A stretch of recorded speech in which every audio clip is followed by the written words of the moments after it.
यह चैनल भारतीय समाज में फैली कुरीतियों, अंधविश्वासों और कुप्रथाओं के प्रति समाज में जन चेतना जगाने का कार्य करता है। हमारा उद्देश्य अच्छी सभ्यता और श्रेष्ठ मूल्यों को आम आदमी तक पहुंचाना है। हमारा इरादा किसी भी व्यक्ति, समाज, समुदाय, आस्था या धर्म की भावनाओं को ठेस पहुंचाने का नहीं है। वीडियो में व्यक्त किए गए विचार पूर्ण रूप से वक्ताओं के हैं। चैनल का इन विचारों से कोई संबंध नहीं है। इस चैनल का कार्य केवल सामग्री का प्रसार करना है। यह वीडियो केवल मनोरंजन के उद्देश्य से बनाया गया है।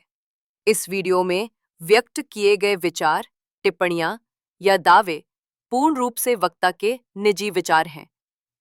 चैनल से जुड़े किसी भी व्यक्ति, जैसे कि होस्ट, संपादक, एडिटर, कैमरामैन या अन्य किसी भी सहयोगी का वीडियो में कही गई बातों से कोई समर्थन या सहमति नहीं है।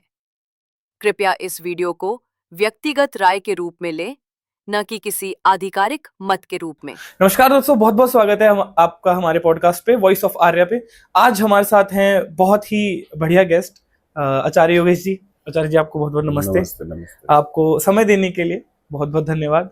और बहुत टाइम से मैं कांटेक्ट करने की कोशिश कर रहा था, बट आज बैठा। कैसे हैं आप? सबसे पहले तो बढ़िया, एकदम अच्छा स्वास्थ्य है। ठीक है। आने में कोई तकलीफ नहीं, कोई तकलीफ। ठीक है। तो पॉडकास्ट की शुरुआत आचार्य जी मैं करना चाहूंगा। आप इंट्रो अगर बता दे तो ऑडियंस को, कहाँ से आपने सब शुरू किया था, जीवन और जन्म सब। मैं बेसिकली एक ऐसे परिवार में पैदा हुआ जहाँ मेरी माँ का धर्म से बहुत लगाव था, वेद से और दूसरी सारी चीज़ों से बहुत लगाव था।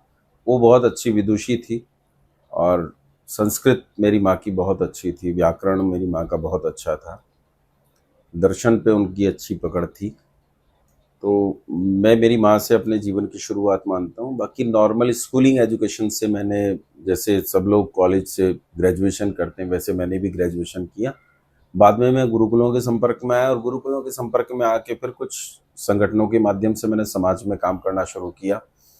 शनि शनि मेरी रुचि एजुकेशन में ज़्यादा बढ़ी और एजुकेशन में ज़्यादा बढ़ने के कारण मैं गुरुकुलों की तरफ मुड़ा। और अब मैं गुरुकुलीय शिक्षा के जो तत्व हैं उन पे काम कर रहा हूँ कि एजुकेशन को पूरे देश में कैसे स्थापित किया जाए। मैं इस पे काम नहीं कर रहा, केवल गुरुकुल पे काम नहीं करता, अपितु इस देश में जो टोटल नंबर ऑफ स्टूडेंट्स है उन तक वो सिद्धांत कैसे पहुंचे जो वास्तविक भारतीयता के सिद्धांत हैं, उस पर मैं काम करता हूँ इस समय वर्तमान में। तो जैसे आपने बोला कि देश के हर एक विद्यार्थी तक, तो इसका आपने अभी कोई शुरुआत की है? हाँ, हम लोग 2 गुरुकुलों को चलाने का प्रयास कर रहे हैं, प्रयत्न कर रहे हैं। हमारे पास 100 से ज़्यादा छात्र हैं इन स्थानों पर, जहाँ बच्चे दर्शन उपनिषद के साथ सामान्य एकेडमिक एजुकेशन भी प्राप्त करते हैं। इसके साथ साथ हम आर्ष विद्याकुलम प्रकल्प के माध्यम से, एक आर्ष विद्याकुलम एजुकेशन सोसाइटी के माध्यम से हम लोग एक ऐसी शिक्षा पर काम कर रहे हैं जो स्कूलिंग एजुकेशन के तौर पर काम करे, लेकिन उसमें जो पूरा का पूरा तत्व हो वो गुरुकुलीय सिद्धांत का हो। अच्छा। उसके लिए हमारी योजना ये है कि हम पूरे देश भर में स्कूलिंग की एक ऐसी चेन खड़ी करना चाहते हैं जहां एकेडमिक एजुकेशन के साथ साथ छात्रों को उपनिषद, दर्शन और भारतीयता के मूल सिद्धांतों को अच्छे से उनके भीतर उनका मूल छोड़ा जाए, उनकी जड़ पकड़ाई जाए, ताकि बालक जीवन को एक भारतीय दर्शन के साथ जीने में विश्वास करना शुरू करें। ठीक। तो आचार्य जी, आप यहाँ पे एक स्टेटमेंट देते हो, अभी हम ऑफ कैमरा बात कर रहे थे, तो आपने बोला था कि स्वामी रामदेव जी के जो गुरुकुल है उनकी भी शिक्षा पद्धति ऐसी नहीं है जो आप प्रोवाइड करा रहे हो बच्चों को। तो नहीं, वो शायद समझने में चूक रही होगी। हाँ, सॉरी। मैं कह ये रहा हूँ कि स्वामी रामदेव जी बहुत अच्छा काम कर रहे हैं, इसमें कोई शक नहीं है जी। साल में हजारों हजार छात्रों को स्वामी रामदेव जी शिक्षा दे रहे हैं जी। और न केवल शिक्षा दे रहे हैं बल्कि क्वालिटी एजुकेशन वो दे रहे हैं। आप अगर उनके गुरुकुलों में जाएंगे तो आप वहाँ का वातावरण देखेंगे कितना सुंदर है। आप न केवल वातावरण वहाँ सुंदर है, अपितु वहाँ शिक्षा की जो बच्चों के भीतर उन्होंने योग्यता विकसित की है वो भी अद्भुत है, इसमें कोई शक नहीं। मैंने वहाँ भारतीय शिक्षा बोर्ड की बात की थी। अच्छा। कि भारतीय शिक्षा बोर्ड देश के 50-60 बोर्ड में से एक बोर्ड ही तो है ना। हाँ जी, हाँ जी, हाँ जी। अब वो कितनी हिस्सेदारी लेगा? मान लीजिए नर्सरी कक्षा से लेकर कक्षा 12 तक भारत में 18 करोड़ छात्र पढ़ते हैं जी। तो 18 करोड़ छात्रों में सीबीएसई बोर्ड भी अपनी हिस्सेदारी ले रहा है, आईसीएसई बोर्ड भी अपनी हिस्सेदारी ले रहा है, Haryana board, UP board, Delhi board, Andhra board, Karnataka board, ये सब बोर्ड्स भी अपनी हिस्सेदारी ले रहे हैं। तो मेरा कहने का मतलब है कि भारतीय शिक्षा बोर्ड भी इसमें से अपनी हिस्सेदारी ले लेगा, लेकिन हमें उस शिक्षा को उन 18 करोड़ छात्रों तक कैसे पहुंचाए, इस पर काम करने की जरूरत है। अच्छा अच्छा, हमें जरूरत इस चीज पर है। भारतीय शिक्षा बोर्ड अपनी एक प्रतिशत हिस्सेदारी सुनिश्चित करेगा कि इतने प्रतिशत छात्रों तक हम उस शिक्षा को पहुंचा पाएंगे, लेकिन जो 18 करोड़ का टोटल वॉल्यूम है, उस टोटल वॉल्यूम तक हम अपनी शिक्षा को कैसे पहुंचा पाएं, इस पर सरकारों को चिंतन करना चाहिए, प्रजाओं को चिंतन करना चाहिए, विद्वानों को और सुधीजनों को चिंतन करना चाहिए। ठीक, ये मेरा मकसद था। इसी में एक, जब गुरुकुल और स्कूलों की और बोर्ड की बात आई, तो इसी में एक सवाल आर्य समाजों में खासकर मैं देखता हूँ उठता है कि आज के समय में गुरुकुल में इतनी संख्या कम क्यों है? बायदा जो कॉन्वेंट स्कूल हैं या प्राइवेट स्कूल्स हैं उनमें तो सभी जाते हैं, ठीक है ना, बट गुरुकुल कहाँ पे छूट गया, कहाँ टूट गया कि वहां पे संख्या या लोग अपने बच्चे नहीं भेज रहे? देखो, ये एक मानसिकता तैयार की गई है, और ये मानसिकता एक तैयार की गई है, ऐसी मानसिकता है जो मानसिकता चुपके से हमारे हृदय में रख दी जाती है। जैसे मैं किसी एक समझदार आदमी का पॉडकास्ट देख रहा था, उन्होंने नैरेटिव कैसे हृदय में रखा जाता है ये उन्होंने बताया। जी, कैसे? जैसे मैं आपसे पूछूं कि हमें कपड़े सुखाने के लिए क्या चाहिए? डोरी ना, कपड़े सुखाने के लिए हमें धूप चाहिए। अच्छा, हाँ, ये उनकी बात मुझे अच्छी हाँ, लगी, मैं यहाँ इस्तेमाल कर रहा हूँ, नाम मैं भूलता हूँ उनका क्या था। जी। मैंने आपको जैसे ही हाथ किया तो आप समझ गए कि मैं कपड़े सब सुखाने के लिए डोरी चाहिए। नैरेटिव आपके हृदय में रख दिया गया, लेकिन असल में नैरेटिव ये है कि धूप चाहिए हमें कपड़े सुखाने के लिए। कपड़े तो कहीं भी डालकर सूख सकते हैं, लेकिन धूप के बिना कपड़े नहीं सूख सकते, ऊष्मा के बिना, ताप के बिना कपड़े नहीं सूख सकते। ऊष्मा, ताप और धूप की जरूरत पड़ेगी आपको कपड़े सुखाने के लिए। ऐसे ही भारत भर के जनमानस के अंदर एक ऐसा नैरेटिव रख दिया गया कि गुरुकुलीय शिक्षा का मतलब पिछड़ापन, गुरुकुलीय शिक्षा का मतलब पंडित जीवन जाना, गुरुकुलीय शिक्षा का मतलब पुरोहित जीवन जाना, गुरुकुलीय शिक्षा का मतलब टन टन फूं फूं करना, स्वाहा स्वाहा करना, मंत्र फूंकना, ये मतलब बना दिया गया। वो समझे नहीं कि गुरुकुलीय शिक्षा का मतलब क्या है। उसका कारण है, उस पर 1000 साल काम हुआ है, 700 साल तक उस पर विदेशी आक्रांताओं ने, मुसलमानों ने बर्बाद किया। इस देश में यूनिवर्सिटीज जलाई गई, तक्षशिला जलाई गई, नालंदा जलाई गई, विक्रमशिला, उदयंतपुरी जलाई गई, पुष्पगिरी, वल्लभी, कितनी यूनिवर्सिटी, 53 यूनिवर्सिटीज थी, वो जलाकर खाक कर दी गई। जी। नालंदा को जलाने वाले खिलजी के नाम पर नालंदा वाले स्टेशन का नाम है। ताज्जुब की बात यह है, जिस आदमी ने शिक्षा को बर्बाद किया उस आदमी के नाम पर बख्तियार खिलजी रेलवे स्टेशन, ताज्जुब है, उसके नाम पर कैसे हो सकता है? तो अब ये नैरेटिव देखिए आप किस स्तर का है कि जो आदमी विनाश की लीला रच रहा है, जो आदमी विनाश की कहानी लिख रहा है, जो आदमी विनाश का प्रलय खड़ा कर रहा है, उस प्रलयंकारी व्यक्ति का नाम हमने जो है रेलवे स्टेशन के नाम पर रख दिया गया। 700 साल, 650-700 साल तक मुसलमान, 200-250 साल तक ईसाई, इन लोगों ने इस नैरेटिव को स्थापित करने में काम किया है कि भारतीय शिक्षा का मतलब है पिछड़ापन, भारतीय शिक्षा का मतलब है एकदम बेकारपना। आप इसे समझने का यत्न कीजिए कि इस काम को कितने तरीके से किया गया होगा कि इस देश में कॉन्वेंट स्कूलों की बाढ़ आई, मदरसों की बाढ़ आई और गुरुकुल शनि शनि समाप्त हो गए। तो आज हमारे मन में यह भाव आता है, जैसे ही हम गुरुकुल का सोचते हैं कि गुरुकुल एक पिछड़ी हुई जगह है, हम ये भूल जाते हैं कि इन्हीं गुरुकुलों में पढ़ने वाले गणितज्ञों ने ब्रह्म सिद्धांत स्फुट लिखा है। हम भूल जाते हैं दीर्घ सिद्धांत भास्करीय, लघु सिद्धांत भास्करीय, सिद्धांत शिरोमणि, सूर्य सिद्धांत लीलावती जैसे गणित के महानतम ग्रंथ इन्हीं गुरुकुलों में लिखे गए हैं। अगर गुरुकुल केवल पुरोहिताई सिखाते तो ये गणित के ग्रंथ कैसे लिखे गए? सुश्रुत और चरक संहिताएं जो मेडिकल साइंस की अद्भुत पुस्तकें हैं वो इन्हीं गुरुकुलों में बैठकर लिखी गई हैं। बिल्कुल। विमान शास्त्र इन्हीं गुरुकुलों में बैठकर लिखे गए हैं। पुष्पक विमान की कल्पना या कहानी कहो जो रामायण में लिखी है, अब वो यथार्थ था कि नहीं था, इस पर अच्छा रिसर्च हो सकता है, चर्चा हो सकती है जी। लेकिन पुष्पक विमान की अगर मैं निरी कल्पना भी मान लूं तो तुम सोच भी नहीं सकते थे उस समय हमारे पूर्वजों ने कल्पना की, तुम तो कालीन पर बैठकर उड़ने के ख्वाब देखते थे। ठीक बात है, हाँ जी। लेकिन समस्या ये है कि हमारा जो देश है आज, उसमें ये नैरेटिव बहुत अच्छी तरह फैल गया है। आप और हम अपने बच्चों को आज स्कूल में पढ़ाने में थोड़ा गौरव महसूस करते हैं और गुरुकुल में पढ़ाने में पिछड़ापन महसूस करते हैं।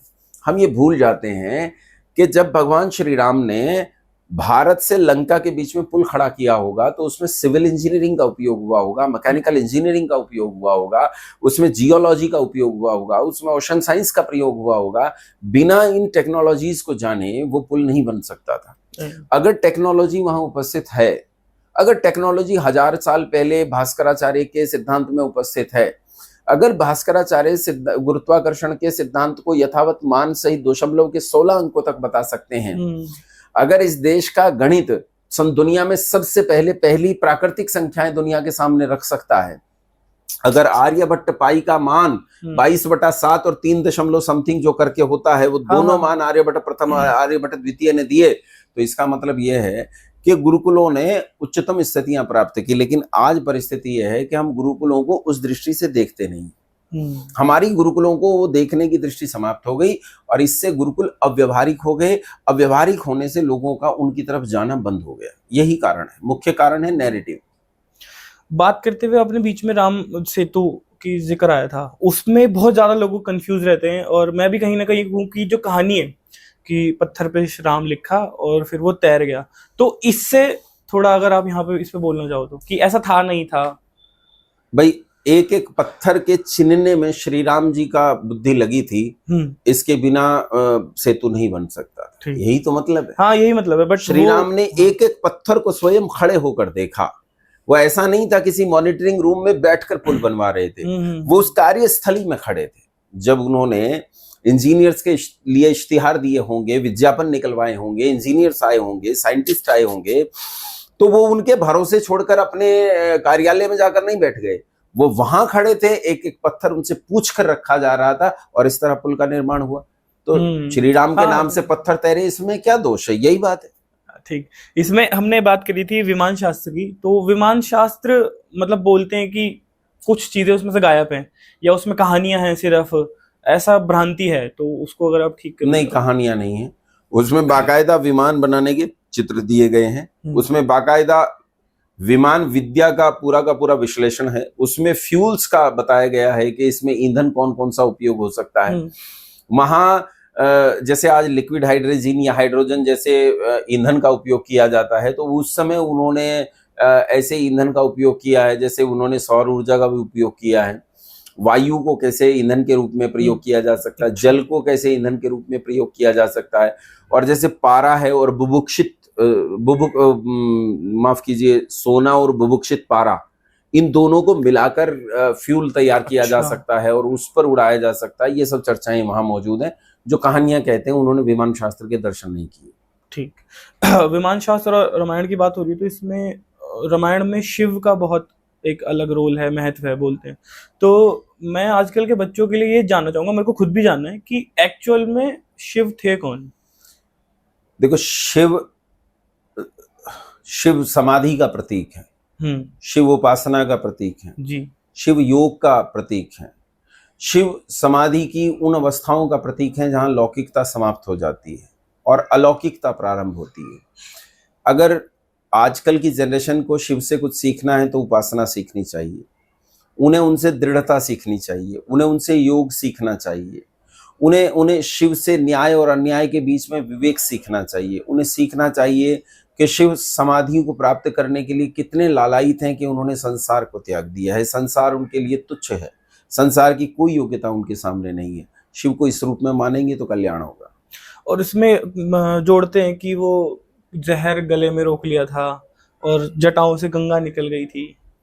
ये थोड़ा, वो तो जैसे बहुत सारे लोग कहते हैं ना, जैसे आप समझिए कि जैसे लाल बहादुर शास्त्री थे जी, तो लाल बहादुर शास्त्री जब समझौते से वापस लौटे तो समझौते में शायद उन पर दबाव कुछ इतना ज्यादा था कि वो उस दबाव को सहन नहीं कर पाए, और कुछ लोग कहते हैं कि उनकी हत्या हुई है, ऐसा भी माना जाता है। इसके प्रबल प्रमाण और तर्क भी दिए जाते हैं। कुछ लोग कहते हैं वो इसे सह नहीं पाए और इस घटना से जीवित नहीं बचे और मर गए। तो वो जो उन्होंने अपमान वहां पिया होगा, उन्होंने जो वहां कठिनाइयां पी होंगी, वो शिव की तरह उन्होंने अपने गले में धारण कर ली। अपने समय के सब शिव इसी तरह करते हैं, वो अपने समय के समाज का विष पीकर स्वयं शांत हो जाते हैं, लेकिन समाज को जिंदा रखते हैं। वो चाहे आदि गुरु शंकराचार्य हो, चाहे शिव हो, चाहे दयानंद हो, वो कोई भी हो, जो कंठ में उस समय के समाज के विष को पीकर स्वयं शांत हो जाएं लेकिन संसार भर को सुख दे दें, उन्हें ही शिव कहते हैं। काफी सही इसका आपने जवाब दिया। इस टॉपिक से थोड़ा हटके मैं, थोड़ा कंट्रोवर्शियल रहता है हमेशा हिंदू वर्सेस मुस्लिम, और सारी कंट्रोवर्सी हमेशा क्यों यही दो टॉपिक्स के बीच, एक ही टॉपिक है हिंदू वर्सेस मुस्लिम के चारों तरफ इर्द गिर्द ही घूमती रहती है। क्या कभी हम इसको सॉल्व कर पाएंगे, या जो लोग हैं चाहते ही नहीं कि कभी ये चीज सॉल्व हो?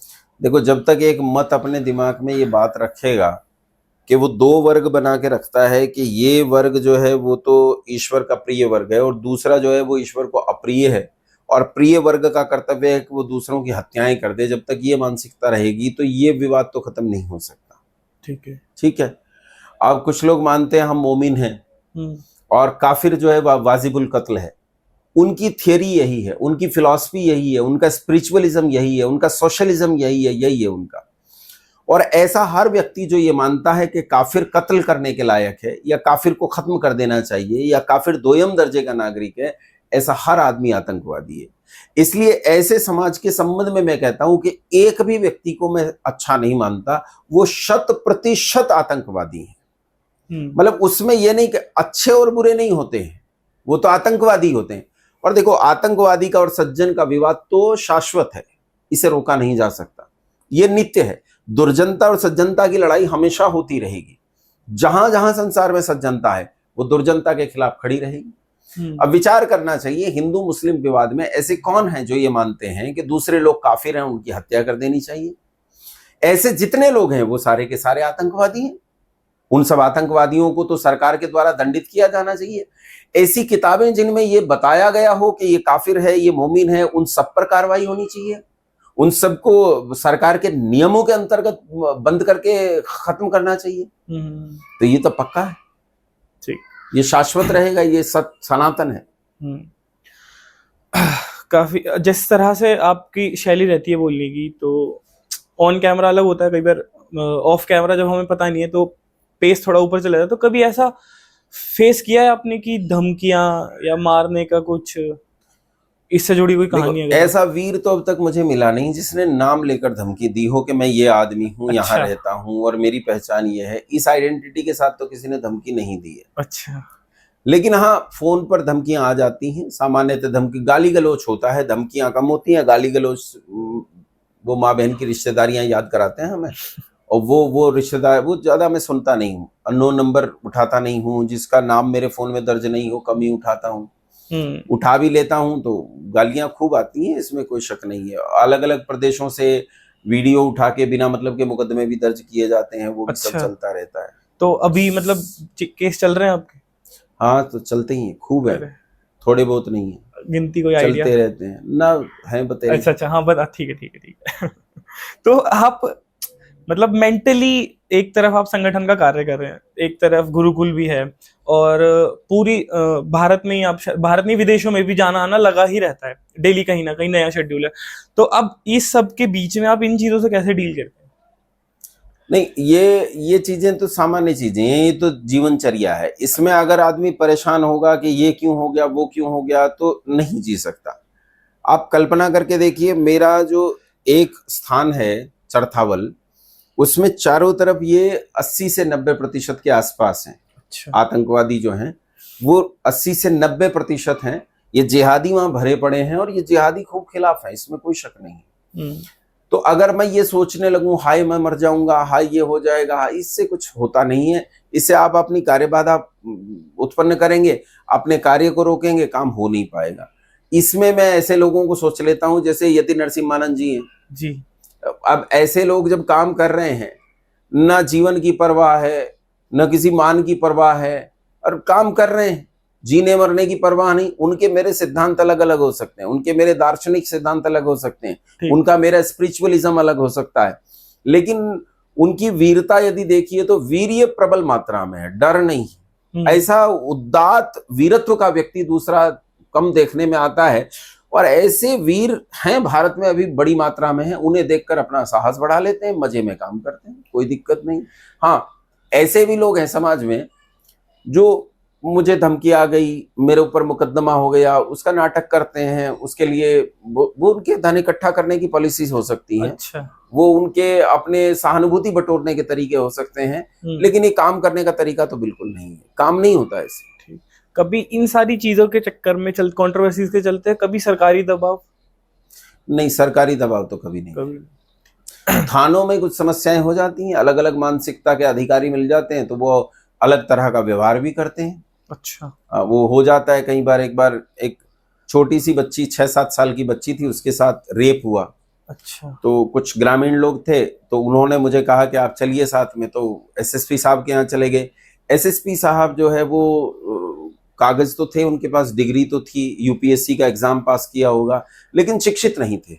अच्छा। शिक्षा एक अलग चीज होती है, सभ्यता और संस्कृति एक अलग चीज होती है। आपने कागज पढ़ लिख के पास कर लिया, ये एक अलग चीज है। वो बेहद असभ्य व्यक्ति थे, उन्होंने गंदी गंदी गालियां दी और बहुत ही मूर्खतापूर्ण कृत्य किया उन्होंने जो वो कर सकते थे। तो ऐसे अपमानजनक व्यवहार तो मूर्खों से मिल ही सकते हैं। आप सड़क पे जा रहे हो, कुत्ता आपको काट ले तो इसमें क्या आप कर सकते हैं? आप तो पलट के कुत्ते को नहीं काट सकते ना। कुत्ते ने काट लिया, बस डंडा मार के हटा दो, यही हो सकता। हमने भी यही किया। ठीक। अभी इस टॉपिक से पहले आपने बताया कि गुरुकुल जहाँ पे है, आप पूरा बता रहे थे, तो मैं पूछना चाहूंगा यहाँ पे कि जब गुरुकुल स्थापना करने का प्रेरणा कहाँ से मिली और उसका सफर क्या था जब आपने पहला गुरुकुल अपना बनाया? देखो, गुरुकुल स्थापना करने की जो प्रेरणा है वो सामाजिक संघर्ष से मिली। मैं समाज में संघर्ष कर रहा था और उसी सामाजिक संघर्ष से ये मन में कहीं ना कहीं आया कि मैं शिक्षा पर पहले से काम कर रहा हूँ। शिक्षा में मेरी रुचि भी खूब थी कि मुझे शिक्षा में काम करना चाहिए। अब शिक्षा में जब आप उत्तम शिक्षा की तरफ बढ़ते हैं तो सर्वोत्तम शिक्षा के पायदान पर जब पहुंचते हैं तो वो गुरुकुलीय शिक्षा के अलावा कुछ है नहीं। तो वहीं से समाज में ये उद्दीप्त हुआ। जैसे आर्यवीर दल जैसे संगठन है, उनमें बहुत छुटपन से प्रेरणा प्राप्त की है और छुटपन से प्रेरणा प्राप्त करके ये स्थितियां जानी हैं कि जैसे आर्यवीर दल के जो उस समय के शिक्षक रहे, उन शिक्षकों ने हमें निश्चित रूप से इस चीज के लिए तैयार किया होगा, हमारा मानस तैयार किया होगा, हमारे अंतःकरण में ये बात कहीं ना कहीं जगी रही होगी, उनकी प्रेरणाएं, और उनकी प्रेरणाओं से अंततोगत्वा एक दिन परिणाम विकसित हुआ। वो परिणाम गुरुकुल के रूप में है। कभी इतनी स्ट्रगल के बीच में कभी आपको ऐसा महसूस हुआ है कि आज तो मतलब बहुत ही लोएस्ट पॉइंट, अगर आपको कोई अपनी लाइफ का याद हो अब तक, बिल्कुल लोएस्ट पॉइंट, कि वहां से आपके मन में भी ये कहीं ना कहीं विचार आने लगा कि यार यहाँ से कम बैक कैसे होगा? अच्छा, मैं नाम नहीं लूंगा। हाँ जी, हाँ जी। लेकिन ऐसा हुआ कि किन्हीं एक वर्ग है, उस वर्ग के साथ मेरा विवाद हो गया। ठीक है। विवाद इतने बड़े स्तर पे उठा कि वो बहुत सारे लोग थे, मैं अकेला व्यक्ति था। वो बहुत ताकतवर थे और मेरे पास उतनी ताकत नहीं थी। गुरुकुल उस समय चल चुका था, गुरुकुल में 60 विद्यार्थी पढ़ते थे और उन्होंने कतई नेस्तो नाबूद करने का विचार कर लिया। अच्छा। उनके पास ताकत थी, उन्होंने किया भी एक स्तर तक। उन्होंने ऐसी कोशिश की कि गुरुकुल पूरी तरह नष्ट हो जाए। छात्रों के अभिभावकों तक संपर्क करना, यहाँ तक के भोजन की, हमारी जो भोजन की आपूर्ति होती थी ग्राम क्षेत्र से दान के लिए, तो ग्राम क्षेत्र में जाकर ऐसी बातें बताना जिससे कम से कम ये पता चले कि गुरुकुल से संबंधित कोई विवाद है, तो विवाद में कोई हाथ नहीं डालना चाहता। तो एक अवसर ऐसा भी आया था जब 6-7 दिन तक हमारे पास खाने के लिए रोटी नहीं थी। मतलब मेरे बच्चों में जब मैं कहता हूं तो मेरा कंठ भर आता है। तो लेकिन अब कहते कि मतलब कब तक इसे चीज को याद रखेंगे और स्मृति रखेंगे। 6-7 दिन तक ऐसी स्थिति रही कि हमारे पास खाने के लिए रोटी नहीं थी, हमारे पास कुछ भी नहीं था। हम कैसे जिए कैसे न जिए। उस समय मेरे बालक बड़ी दृढ़ता से मेरे साथ खड़े रहे। उन्होंने कहा, आचार्य जी कोई बात नहीं, हम नंगे रात बिताएंगे, भारत पर वारे जाएंगे, हम सूखे चने चबाएंगे, भारत पर वारे जाएंगे। और हमने उसी संघर्ष के बीच में लगातार अपने जीवन को जीवंत बनाए रखा। हमारे पास गैया थी, हमारे पास 60-70 गाय थी गौशाला में गुरुकुल की। गाय को हम दिन में चरा लाते थे, चराने से गैया पुष्ट होती थी, लाते थे, वो दूध देती थी, अच्छा खासा दूध उत्पन्न हो रहा था। वो दूध हमारे काम आया और दूध के साथ साथ हमारे पास पहले से संचित गेहूं था, गेहूं की रोटियां बन जाती थी, दूध में भिगोकर खा लेते थे। ऐसे हमने कुछ समय बिताया। उस समय हमारे पास खाने के लिए सब्जी नहीं थी, नमक नहीं था, कुछ भी नहीं था। बहुत बुरी स्थिति में हम चले गए थे। तो लकड़ियां जला लेते थे, उससे चूल्हा जल जाता था, कच्चा चूल्हा था, कच्चे चूल्हे पे हम पका के खा लेते थे। तो ऐसा एक समय था जब ऐसा लगा जैसे सब कुछ खत्म हो जाएगा, कुछ नहीं बचेगा। लेकिन तभी वहां से एक संभावना फूटी। और देखिए, संभावना फूटने का स्रोत भगवान कहाँ से निकालता है। उसी वर्ग के बीच में से एक आदमी जिस बेचारे को किसी कारण से ये पता नहीं चला कि इनके साथ हमारा विवाद है। अच्छा। उस व्यक्ति ने किसी एक अच्छे खासे वर्ग को सूचना दी कि वहां एक गुरुकुल चलता है, आप आज वहां से आचार्य जी को बुला लीजिए, वो अच्छे वक्ता हैं। ऐसा करके उन्होंने बुलाया और मैं वहां चला गया और वहां से मुझे किसी आप जैसे किसी नौजवान ने शूट कर लिया और वो शूट इतना प्रसिद्ध हुआ कि पूरे देश भर में, क्या पूरी दुनिया भर में वो गया। मुझे नॉर्वे से शर्मा जी हैं, हमारे मित्र हैं, उन्होंने सहायता की। अच्छा। मॉरिशस से हमारे मित्र हैं, उन्होंने सहायता की। अब तो मेरी उनसे अच्छी मित्रता है इन लोगों से, तो विदेशों तक से सहायता आई और फिर देश से भी फिर कोई कमबैक हो गया। हाँ, कभी समस्या नहीं रही और हम बहुत अच्छी तरह से काम करने लगे।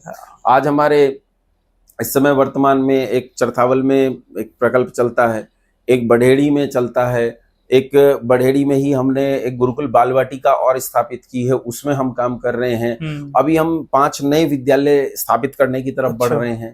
तो अब तो ठीक ठाक स्थिति में हम लोग काम कर रहे हैं। वो जीरो से बिल्कुल आप ये समझिए मृत्यु को छू के वापस आए हम। माइनस में ही चला गया तो जीरो से भी नीचे। काफी स्ट्रगल। सवाल की तरफ बढ़ते हैं। मेरे पास जो सवाल है वो है अंधविश्वास के ऊपर, है ना, बढ़ता अंधविश्वास, और उससे रोकते हैं। उससे पहले मेरे को एक याद है दिमाग में, अभी ऑफ कैमरा हम एक बिस्मिल की कहानी आप सुना रहे थे, वो एक बार दोबारा अगर सुना दे तो कैमरे में। वो आप कहाँ गए थे, पूरी कहानी में सुन नहीं पाया। मैं बताता हूँ। मेरे वरिष्ठ हैं, मतलब पितृतुल्य मैं मानता हूँ। ठीक। जगजीत सिंह जी हैं, मेरे शहर से ही हैं, मेरे गृह जनपद से हैं, और नरेंद्र जी हैं। ये वे लोग हैं जिनकी उंगली पकड़ के हमने चलना सीखा कि इस रास्ते पर काम कैसे करें समाज में। ये वो लोग हैं। इनके साथ एक बार मैं शाहजहांपुर में गया, मॉडल टाउन आर्य समाज है वहाँ। तो वहाँ पंडित राम प्रसाद बिस्मिल उसी आर्य समाज में खेल कूद कर बड़े हुए। ठीक ठीक।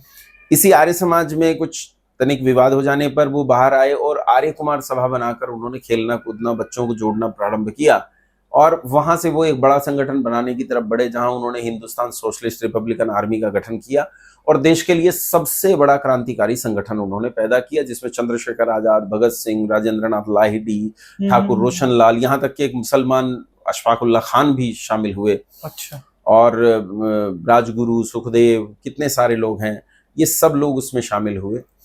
और एक बहुत बड़ा क्रांतिकारी संगठन जिसने देश का बहुत उपकार किया, भला किया, अंग्रेजों की नींव हिला दी, अंग्रेजों को भागने में जिसका एक बहुत बड़ा हाथ है।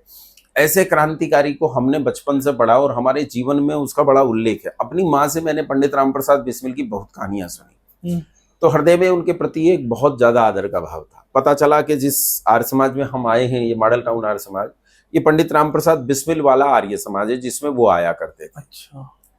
तो मैं वहां गया तो मैंने पूछा उनसे कि यहाँ पंडित जी का कक्ष कौन सा है। तो उन्होंने कहा देखिए अच्छा कक्ष उधर है, आप वहां रुकिए, वो ठीक ठाक है, ये पुराना कक्ष है। हमने कहा हम पुराने में ही रुकेंगे। तो उन्होंने वो कक्ष हमें दिखाया और हम तीनों लोग उसी कक्ष में रुके, वहीं रुके। तो जैसे कहते हैं ना, एक आत्मसंतोष होता है, इसे कुछ जादुई वाली बात नहीं है। नहीं, हाँ जी। लेकिन एक आत्मसंतोष होता है कि पंडित राम प्रसाद बिस्मिल जिन 4 दीवारियों के बीच में सोए थे, मैं भी उन 4 दीवारियों के बीच में सो के एक आत्मिक संतोष महसूस हुआ। वो आत्मिक संतोष इसीलिए क्योंकि जिस आदमी को हम आदर्श मानते हैं, उस आदर्श के उस कक्ष में मैं रुका जिन 4 दीवारियों में वो कभी सोए होंगे, तो उससे एक शांति मिलती है। अच्छा, सुबह जब हम उठे तो उनका घर देखने की इच्छा हुई।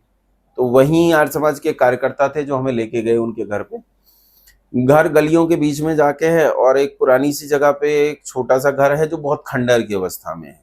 वहां एक बहन कोई कपड़े धो रही थी और शायद ऐसा कहा जाता है कि पंडित राम प्रसाद बिस्मिल की बहन ने उसे किन्हीं सरदार जी को बेच दिया था। उन्हीं सरदार जी के पास आज वो भवन है। उन्हें भी उसका महत्व पता होगा, हो सकता है वो मूल्य कुछ ज्यादा मांगते हो।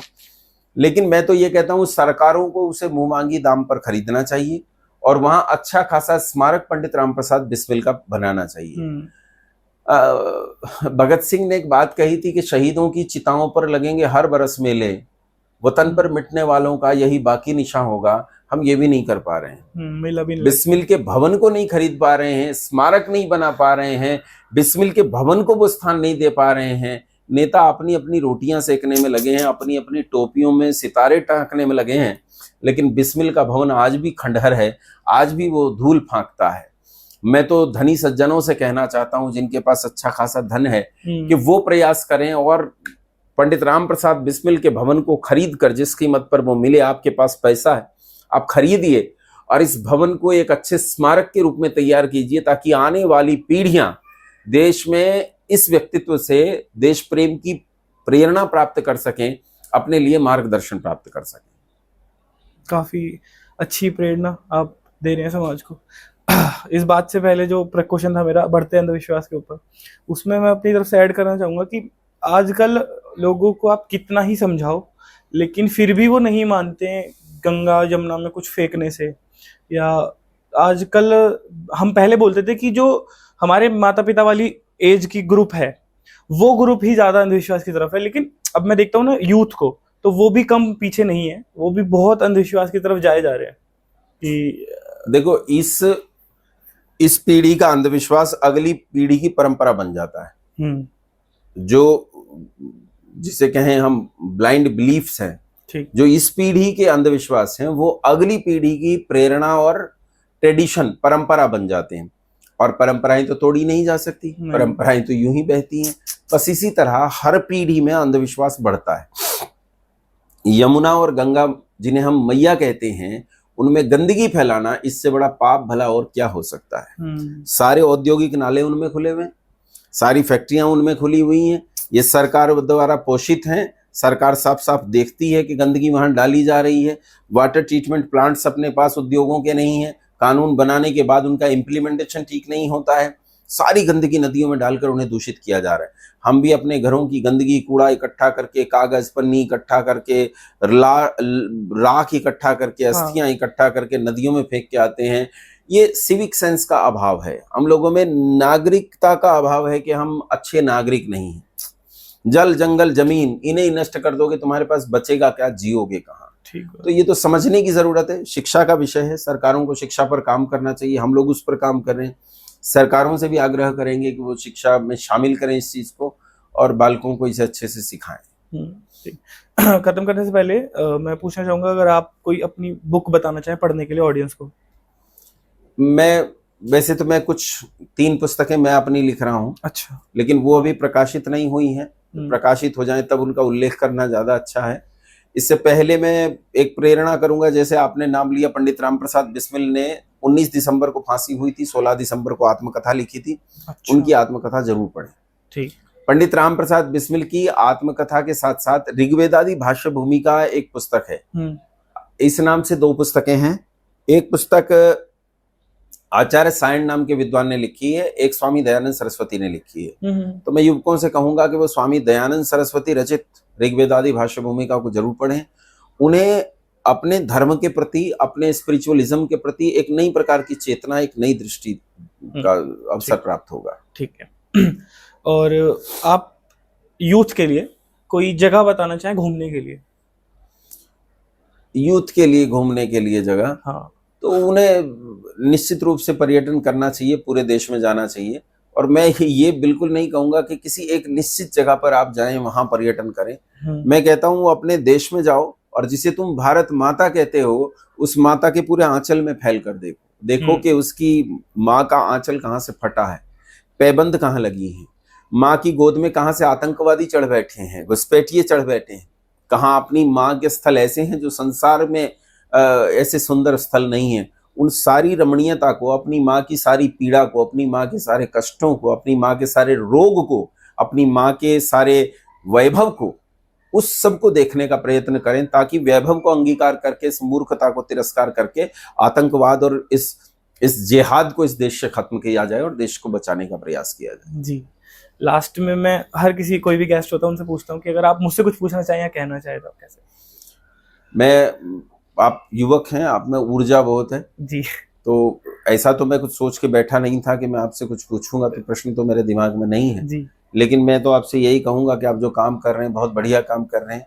आज जहां लोग केवल नाच गाकर और गंदे नृत्य, गंदी बातें करके और सोशल मीडिया का दुरुपयोग करके वहां वातावरण को प्रदूषित कर रहे हैं, वहां आप बहुत अच्छा काम कर रहे हैं। भगवान आपको और अच्छी प्रेरणा दे, ईश्वर आपका काम बढ़े और मैं तो चाहता हूँ कल आपका अपना इलेक्ट्रॉनिक चैनल खड़ा हो और आप इसी काम को आगे बढ़ाएं। बहुत धन्यवाद आचार्य जी।